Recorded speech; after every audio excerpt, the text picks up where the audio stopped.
So let's get started.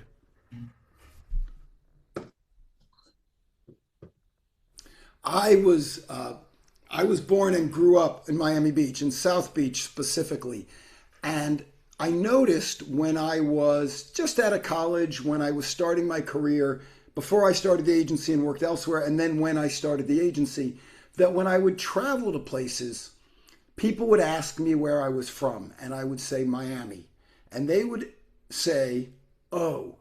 And it wasn't just the single word OH, but it was the way they said it.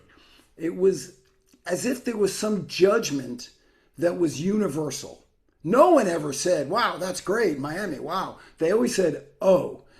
And after a while, I would start asking people what they meant about that. And then there were all kinds of different reasons why they said that. Each person had their own reason, but they used the same one word, "Oh." Much later on, when we pursued and then won the GMCVB, to the Greater Miami Convention and Visitors Bureau, I used these stories as a way to show the tourism committees what we needed to do and why it was so important, and why it was so important for us to change the brand of Miami. And that's what got me started on doing this work in tourism. And because of that, because of the work we did for Miami and how that piece of business changed, we wound up working for Puerto Rico, Guatemala, Peru, Springfield, Missouri, believe it or not, the Gulf Coast of Mississippi, the DMAI, which was the Destination Marketing Association, and 17 different governors' conferences on tourism that we worked for and that we consulted with. And through all of that, I learned a lot about the tourism business. What's more, I learned a lot about how everybody seems to market tourism, how everybody seems to market destinations, and why I think most of it didn't actually work. But they believed that it was the protocols they needed to follow in order to have a successful destination. And so over the years that we did this, we started to put together a number of ideas, a list of ideas that we thought were critical to marketing a new destination, or to remarketing, revamping, rebranding an old destination. Now, y'all are welcome to take notes, but I also have this outline that I use when I talk about these things, and I'm happy to share it. So feel free to send me an email, and I will send that to you. My email address is just my name. It's right there on the screen. It's bruce@bruceturkel.com. I'll send it to you. Number one, something that every single destination violates, but in fact, we found it not to be absolutely necessary to understand this, was that if you're in the tourism business, you were not in the pretty picture business. Every single destination, every single tourism opportunity, whether it's a cruise line, a hotel, an attraction, markets themselves with pretty pictures. Look what we got. They tend to be beautiful people having a beautiful time in a beautiful place. They tend to show water, whether it's a lake or an ocean or a spring or a swimming pool, or if it's the winter, snow, which, as far as I understand, growing up in Miami Beach, happens to be frozen water somehow. But they always show water and pretty people. I'm not suggesting you don't use pretty pictures. What I'm suggesting is that strategically, we have to get out of the pretty picture business. We have to stop showing how beautiful our place is, therefore you should come here. Because the problem is, everywhere can be beautiful when it's framed within a camera lens. And now that everybody uses these kinds of cameras, it means that every picture put on Instagram, put on TikTok, if your customers are over 60, put on Facebook, every single one of those images is beautiful, except when people want to tell you what a terrible time they had, in which case the images are awful. And if you've only depended on beautiful images to sell your destination, what you're going to find is that you were no longer competitively relevant. Miami sold itself as the sun and fun capital of the world, and they generally showed beautiful women in skimpy clothing on a beach. I'm sorry it's sexist. I had nothing to do with it. That's the way it was. The problem is there's lots of places that can have beautiful people in beautiful skimpy outfits on beautiful beaches, and we had no competitive advantage. What every destination needs to do is start thinking about a strategic way to tell people why they ought to be spending time with you. And that's what we're going to talk about today. And I'm going to give you, if that was number one, that you're not in the pretty picture business, I'm going to give you 7 more points that if you follow them, you will be able to build a powerful destination marketing program. It's easy to say, I can just go through all 8 and list them for you. It's not easy to do. It's simple, but it's not simplistic. The second point I learned when we started working with hotels. We would get a new client. They saw what we did in Miami. They saw what we did in Kissimmee. They saw what we did in Peru, perhaps, or Palma in Spain, and we got a hotel chain out of Palma. And so they would hire us. And we would do great work for them. We would change their messaging strategy. We would build their image. We would sell rooms, or we would sell events. We would win awards. And then when our contracts came due, they wouldn't always re-up with us. And I couldn't figure out why. We had done such good work for them. Why were they not re-signing with us? It didn't make sense to me. And I realized that acquisition, going out and getting new business, whether it's for an ad agency or it's for a destination, is fun. It's sexy. We go out, we do a pitch, we come up with all these great ideas, we put our great clothes on, we go out and we sell either, again, to get a client for the agency, or to get a big conference or a big convention or a big event to come to our hotel or to our destination. Acquisition is sexy, but it's very expensive because you have to do all this work without any promise of getting paid. Retention, meaning keeping your customers, keeping your clients, and getting them to come more often or spend more money with you, is not sexy at all. It means doing the work day in and day out, but it's very profitable. And so I understood that what we needed to do in the agency business was we needed to increase our retention. We still had to do acquisition, but we needed to increase our retention. Therefore, winning a big hotel client, spending the money to get it, and then not keeping it for 3 or 5 years once the contract came up was not a very profitable way of doing business. I spent a lot of time focusing on that. And here would be the conversation I would have with a new hotel owner once I figured it out. I would say to them, hey, we're thrilled that you hired us. We're thrilled we won the shootout. You signed the contract. We're going to do business together. But you know, the contract has an expiration date.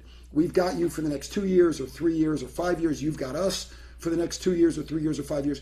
What I want to know is at the end of this contract, when I come back and we renegotiate, what have we done that you say, oh my goodness, of course, we will re-sign up immediately? Retention. What, if we're in the convention business, what are we going to do so after our convention, you're going to sign us up for the next convention or the one in 3 years or 5 years or whatever? And they would say, in the hotel business, they'd say it's simple. All we want you to do is put more people in our rooms. Really? Yeah, that's what we want. We want more traffic. We want more people. That's why we advertise. So more people stay in our hotels. And I would say, well, you don't have to hire us to do that, and you don't have to spend lots of money. All you have to do is cut your rates in half. And they would say, what?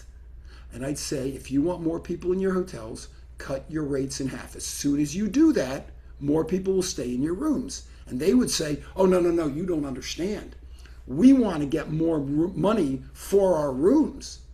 Oh, you want to increase your ADR, your average daily rate? Yeah, that's what we want. I say, well, once again, you don't need to hire us. All you have to do is double your prices.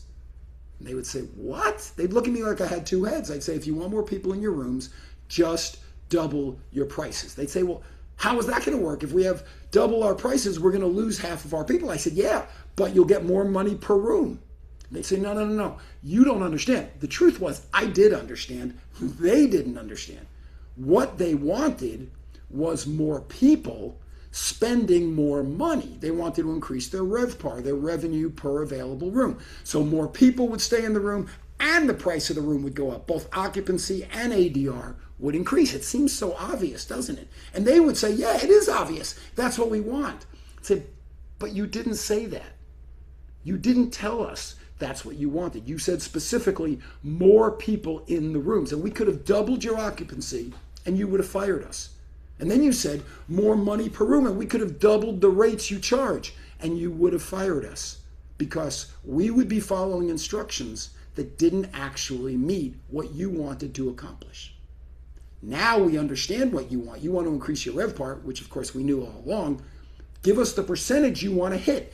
If we hit that percentage, will you re-sign with us? And they said yes. We understood what they want. So then I started going to customers of the destination, visitors, travelers. Every time we would do surveys, we would ask, what do you want? And here's the thing, people don't know. If you ask people what they want, they will tell you one of three things. I want to be rich, I want to be healthy, or I want to be fulfilled. Whether it's about their lives, or it's about their trip, or it's about anything else. It's either a monetary decision, it's a decision based on enjoyment, or it's a decision based on meaning. But the truth is, none of those things are objective. What does rich mean? It means very different things to different people. Some people want to fly in private aircraft and come into a special private terminal where they don't have to touch the hoi polloi, and then they get into their limousine and then they're whisked to their hotel and they go in a special entrance and they want the velvet ropes at the clubs. That's rich to them. Other people want to be able to afford the vacation. Other people want to be able to bring their kids. Saying they're looking for an economic reason to visit, low prices as it's usually used, is not an answer. What do you want? You need to know it as the destination. What do you want to accomplish? Who do you want there? And you need to know what your customers want. Only when you know those two things, you can start to build a strategy that will not only tell them that you have what they're looking for, but will also allow you to meet the needs of both your business and your stakeholders. Because let's face it, if you're in a DMO or you're in a CVB, you're not making decisions for yourself. You're making decisions. You're doing marketing for all of your shareholders, all of your stakeholders, your hoteliers, your attractions, your restaurants, and all the other people who benefit by your actions. And so knowing what they want, agreeing on it, is critical. The next thing to know is what kind of destination you offer. There's only two kinds. There are organic destinations and there are manufactured destinations. If we're talking cities, states, or even countries, there's really only that choice between those two options, organic or manufactured. It's easy to know which is which. New York City is organic. New York City is one of the top vacation destination in the United States, not because they created themselves to be a vacation destination, but because organically, over the last 400 to 500 years, it has become this incredible place in our hemisphere. Now, at the same time, Vegas and Orlando both fight it out for second or third, sometimes fourth. Those are manufactured destinations. Nothing existed where Vegas is before Bugsy Siegel built it. And to be fair, nothing existed in Orlando when I was in high school. It was an orange grove. And then Disney Company started acquiring all that property. And ultimately they built Disney World. And then Orlando, but really Disney, to be fair, became this very, very, very aspirational destination. But the truth is, there was nothing there before they started building it. Why does it matter which one you are? Because how you market it matters. If you're organic, then what you're marketing is what people can find with you that they can't find anywhere else. Or when they find it elsewhere, it came from you to begin with. Paris is organic. Los Angeles is organic. Hong Kong is organic. Disney, Branson, some of the islands in the Caribbean are manufactured. And it's critical that you know that, because it's critical that you know what the infrastructure is that you're marketing. Organic destinations tend to be a lot more free-flowing, a lot riskier. You can't promise a flawless vacation. Manufactured destinations, you can absolutely promise a flawless destination. Doesn't mean there's not crime. It doesn't mean there's not accidents. If you go to Vegas, it doesn't mean you won't lose all your money. It's not called lost wages for no reason. But you can promise what happens in a manufactured destination. You'll notice that when you go to Vegas, the airport is right next to the Strip. But you can't walk there. You can't get there without paying a bus a taxi cab or an Uber, even though it's right there. It was built to all be in one place, but it was also built to keep you from not utilizing their services. You go to Chicago, an organic destination, the airport is an hour outside of town. You go to New York, you've got 4 airports to choose from. None of them are easy to get from the airport to the city, including LaGuardia, where you can't get to the train. You have to take a bus to get to the train to get to the city. You need to know this when you're marketing your destination, because you need to know how you're going to promise what your consumer is going to get and enjoy. Don't think, though, that because it's organic, it means they're not going to have as good a time. They could have a wonderful time. They could have a wonderful experience. And lots of it is out of your hands anyways. You just need to understand it. And I don't think very many destinations think about these things. And I don't think they think about them when they add infrastructure. They simply look to see what everybody else is doing, and then they copy it, instead of saying, if we are organic, what do we need to do to increase the benefits of our organic nature? If we're manufactured, how do we take advantage of the simple, systematic opportunities that we have because we built our community to be a mecca for tourism? It's very important that you understand that. And this leads to point 4, which is why people go to different kinds of destinations. Once again, there's only 2 kinds of destinations people can go to. Somewhere old, meaning somewhere they've been before, or somewhere new, meaning somewhere they've never been before. That's it. You've either been there or you haven't. You can't have sort of been there or kind of been there.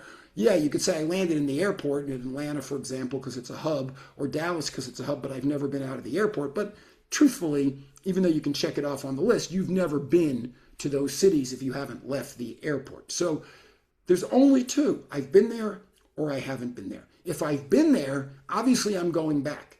If I haven't been there, I'm going to discover what's there. It's very important you know that, because people utilize these destinations in very different and not intuitive ways. The simple rule is people go somewhere new to see something old. People go somewhere old to see something new. I don't mean chronologically, by the way. I'm not talking about ruins or antiques. I'm talking about things they've seen before or not. Notice that when people go somewhere old, somewhere they've been before, they want to see maybe some of their old favorites, but mostly they want to see the new stuff. They want to go say, oh my God, I've never been to that community. I've never been to that restaurant. I've never been to that destination. People who come to Miami and come repeatedly now want to go to Wynwood. They want to go to the Design District. They want to go to places they've never been before. Still, they want to go to Miami Beach and go out on the beach, and they want to go downtown. They want to go to the Arch Center. But they want to go somewhere old, somewhere they've been before, to see something new. People who go to new places, they want the comfort of seeing things they recognize. So people go somewhere new to see something old. They're going somewhere new to see what they already know. So they're going to a new city to go to a museum, to go to a theater, to go to the beach, to go to the mall, whatever it is, whatever the attraction is. It could be an outdoor attraction, skiing or hiking or whatever, or it could be indoors. Once again, it could be organic or manufactured. But it's a critical thing to understand, because usually what I see in marketing is old places sell old stuff and new places sell new stuff. So the old places, the ski lodges, the ski destinations, they show people skiing. But we already know that. We know we can go there to ski. You know you can come to Miami to get a suntan. That's not how you market it. The old places, you have to show something new. You're going to Disney World or Universal, but the first thing you want to do is go on the new rides. You might then go do your favorite, the Haunted Mansion or the Aerosmith. I think they just ended it, but that was everybody's favorite for a long time. You might go do those things, but you want to see something new. Look at most of your marketing. I'm not picking on any of you, but go look at what you do. And mostly what you do is you sell your favorites. You sell your old favorites. And that is not what your consumers are looking for unless they've never been there before. Now, you've noticed in all of these points, what do you want? What kind of destinations are available to consumers, to visitors, to travelers? And that how do they look at them? They go to new to see old, they go to old to see new. That we're always talking about the visitor and the potential visitor, because that's where the business is. It's no surprise that someone, me, who wrote a book titled All About Them, would talk about that. But lots of destinations forget this. Lots of destinations create marketing, advertising, branding to talk to the people within the community, either because they want to show what they're doing or because they want the people who are paying the money to see the value they're getting. But nobody goes to their own town to visit. And even though in many destinations, VFR, visiting friends and relatives, is the first or second reason people come to visit, they're not making a choice based on marketing. They're making a choice based on who lives in the community.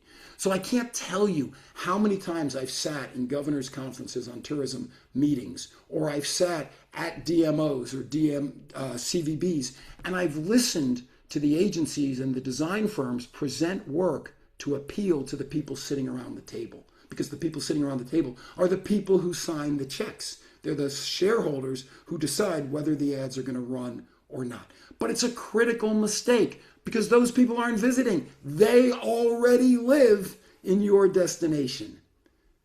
Each time you create marketing, whether it's a tagline or an ad or it's an Instagram post or it's a TikTok video or whatever it is, remember that it's being done for someone who's deciding where they want to spend their vacation dollars, where they want to spend their travel money. And they can choose to do it anywhere around the world today. So unless you're talking directly to them, they're not paying any attention to you at all. And so the question becomes then, how do you build this message? And it's very simple. It's only 5 words. It's 3 questions. It's actually what I wrote my blog post about this week. It's called the 3 whats, which is what, so what, and now what? What are you selling? Not based on what you have, but based on what your customer is looking for. What are you selling? And then, so what? Why should anybody care? Why should it matter to them? Not why is it good or bad or better or worse, but why should it matter? And then, now what? Once they see what you're selling, once they understand why it matters to them, what do you want them to do? The old school, that was called CTA, call to action. But today, because people can respond immediately, make decisions immediately, we need to be much stronger than simply a call to action. Let me give you an example of how this was done with Miami. I'd love to show you pretty pictures, but because I said very clearly we're not in the pretty picture business, I'm not going to do that. But when we started marketing Miami, Miami was sold as the sun and fun capital of the world. It's cold where you live, it's warm here, come visit us. That made sense in 1950, because in 1950, the market was the corridor that started at Toronto and went down to DC or Baltimore. So it was Toronto, Boston, New York, Philly, Washington, D.C. Why? First of all, it was cold there and it was warm here. Second of all, people would get in their car and they would drive south. And there was nothing between there and here except St. Augustine and a couple other things. You had to come to Miami. So that's what we sold. Couple problems. Problem number 1, that only works half the year. It only works when it's cold there. When it's warm there, it's also warm here. People weren't coming. Problem number 2, that strategy was created long before air travel, when people actually drove on vacations. Once people could get on an airplane and get off wherever they wanted, all of a sudden, any beach would do if that's what you were selling. So you could just as easily get on an airplane in New York City and fly to Puerto Rico or fly to Tampa or fly to the Canary Islands as you could fly to Miami. Now, at first, that didn't matter because there were only 2 places in our region where the big airplanes could land. During World War II, the Air Force built Miami International Airport as an Air Force base and built Puerto Rico Airport as an Air Force base. for the big bombers so they could land on our runways. You couldn't land in Fort Lauderdale. You couldn't land in Orlando. You couldn't land in Tampa. You certainly couldn't land in the Bahamas. That just wasn't possible. So Miami became the place to go because the jets could come here. But of course, we know that's not true anymore. So we were using a strategy that was 50 years old to try to attract people today. It didn't work anymore. Selling Sun and Fun, we were no longer competitive. So what was the what? Well, if you work backwards, what do we want? We wanted high value, high spending consumers. Were we organic or manufactured? We are an organic destination. If they came old to see something new, new to see something old, we could fit into that. How could we make it all about them? Well, what we found was that Miami is the only destination that combines a tropical environment with a sophisticated urban environment. I believe Singapore does as well, but they're kind of out of our trading area. Meaning, if you wanted a tropical destination, as I said, you can go lots of places. You can go to the Bahamas, you can go to Mexico, the beaches of Mexico rather, you can go to the rest of the Caribbean. Lots of places you can go, lots of other places in Florida. Trouble is, the third day when you're tired of laying on the beach or when the sun doesn't shine or the rain comes out, there's nothing to do and you're bored. Urban, sophisticated destination, there's plenty of those. You can go to New York City, you can go to Philly, you can go to DC. If you're traveling internationally, you can go to London, you can go to Amsterdam, you can go to Paris, Mexico City. You could even argue that they are more urban and sophisticated than we are. However, the weather's going to suck. You're not going to get the tropical benefits. Only Miami offered those two things at the same time. Only in Miami could you get up and have coffee at a Cuban pastry shop and then go lay on the beach and then have lunch in some famous restaurant and then go to Lincoln Road or Bow Harbor or any of the new centers and shopping centers and then have dinner in a world famous restaurant and then go to world famous clubs and so on and so forth. It only happened in Miami. However, remember, made it very clear that we want it to be all about them. We don't want to simply say what we have. We want to talk about our customers. Only in Miami can you come and do whatever you want, whatever you've fantasized about, and nobody cares. Whether it's getting tattoos, wearing those crazy strappy sandals, dressing like a boy, dressing like a girl, boys and boys, girls and girls, it doesn't matter. You can do that here. You could live out whatever it is you wanted to do. And so we came up with the line, it's so Miami, to be a descriptor to show people what was available. You could go to a world-class art museum and see world-class artwork, but you could be wearing a bikini.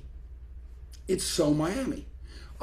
Miami has its own coffee culture. Cuban restaurants have little windows called ventanitas. Little window is what actually that means in Spanish, where you get a shot of espresso for 25 or 50 cents.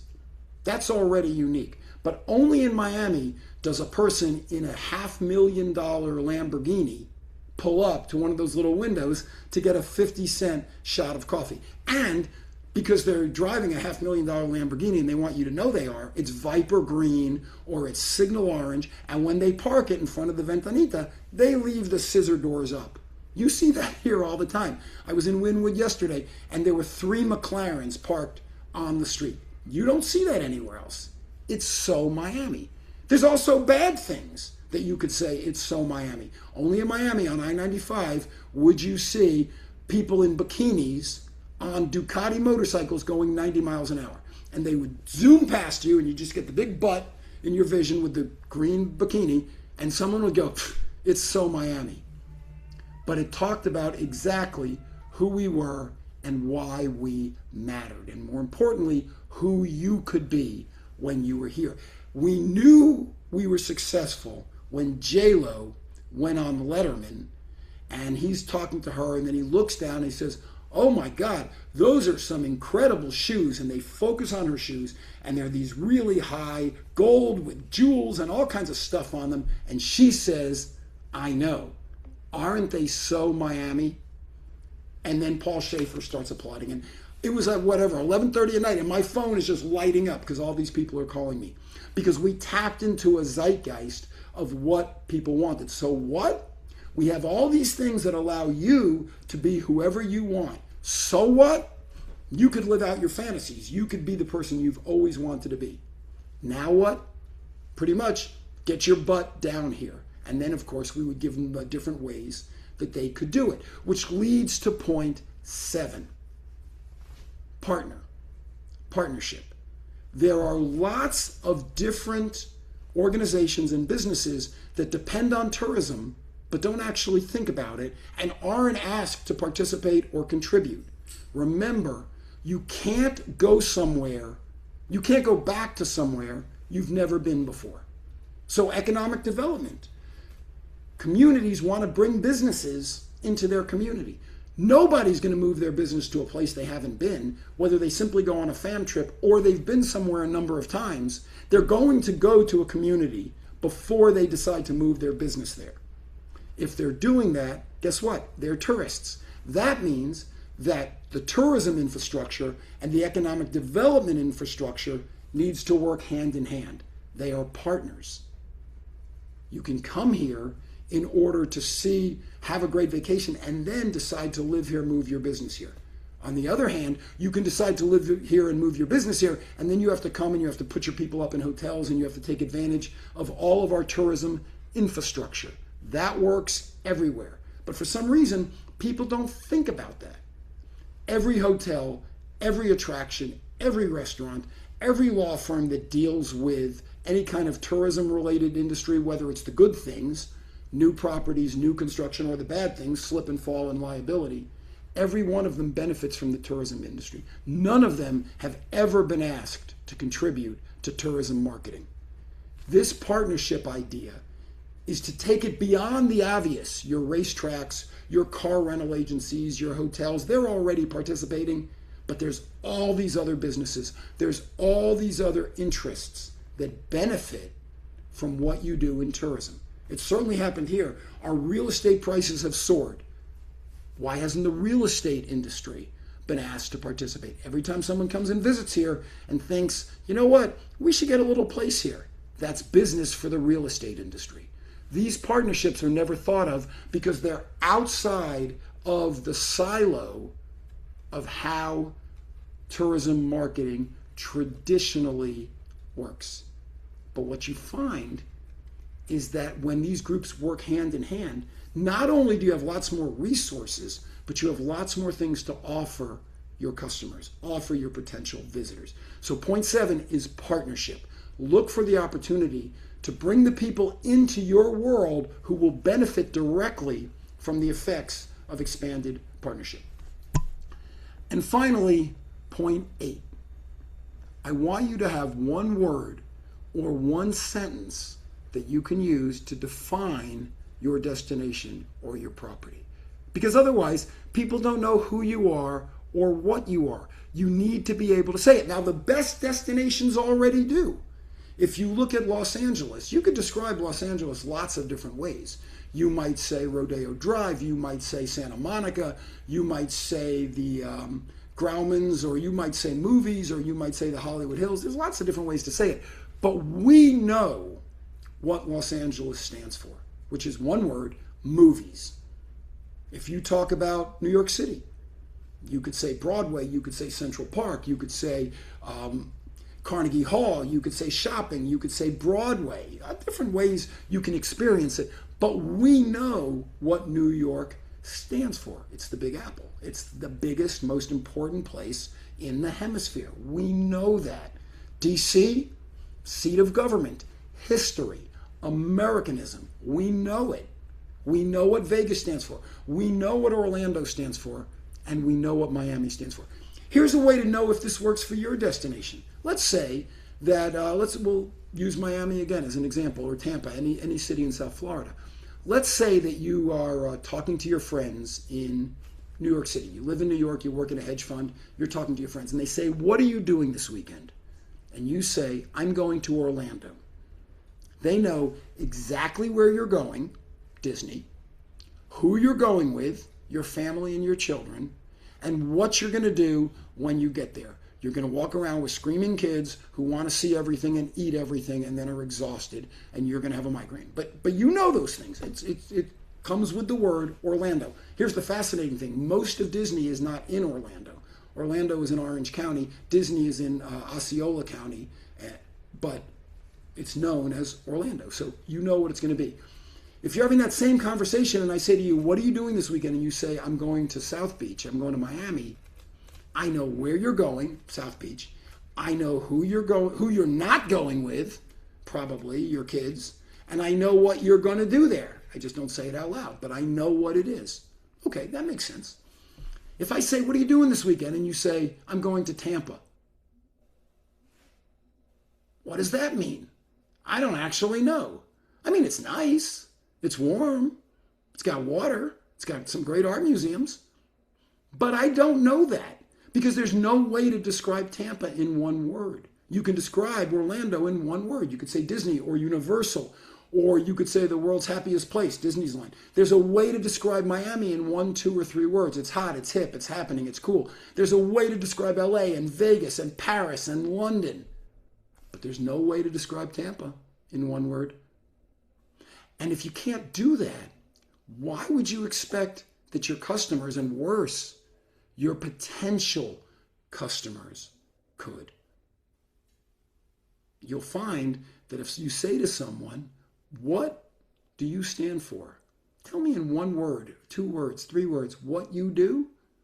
They'll stare at you. If you say, tell me in 1 hour, 2 hours, or 3 hours what you do, they can do that. But they can't do it in a word. But the best destinations in the world, they can. The best attractions in the world, they can. The best restaurants in the world, they can.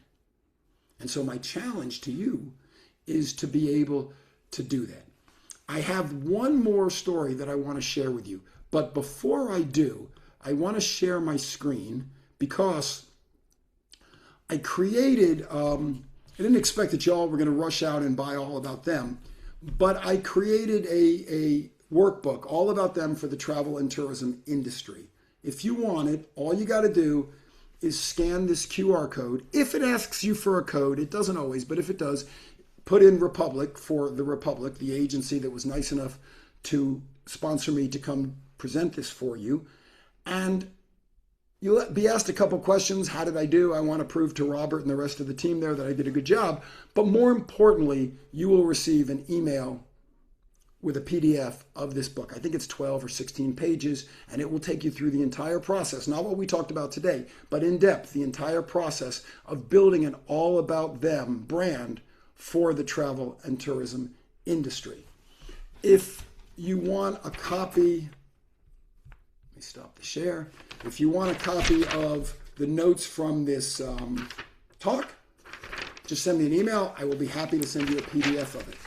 I want to make one more point. Quite simply, if you put all this together, it can take you directly back to my experience being from Miami. As I told you when we started this conversation together, that when I would travel, people would say, where are you from? And I'd say Miami. And they would say, oh. Now when I travel, people say, where are you from? And I say Miami. And they say, oh. It's the same word. That one word, oh, hasn't changed. What has changed is the emotional response it provides. We went from what Time magazine called on the cover of their publication, Paradise Lost, to the 2nd or 3rd most successful and popular destination in the country. And we did it by following these rules. We got out of the pretty picture business. We figured out what our customers wanted. We figured out what kind of destination we were. We figured out how to show the new people something old and the old people something new. We made it all about them. We answered those 3 questions. What, so what, now what?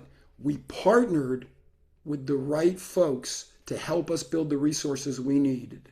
And we created a way of describing ourselves in just a couple words that everybody understands. If I can leave you with one word, it's oh. Thank you very much.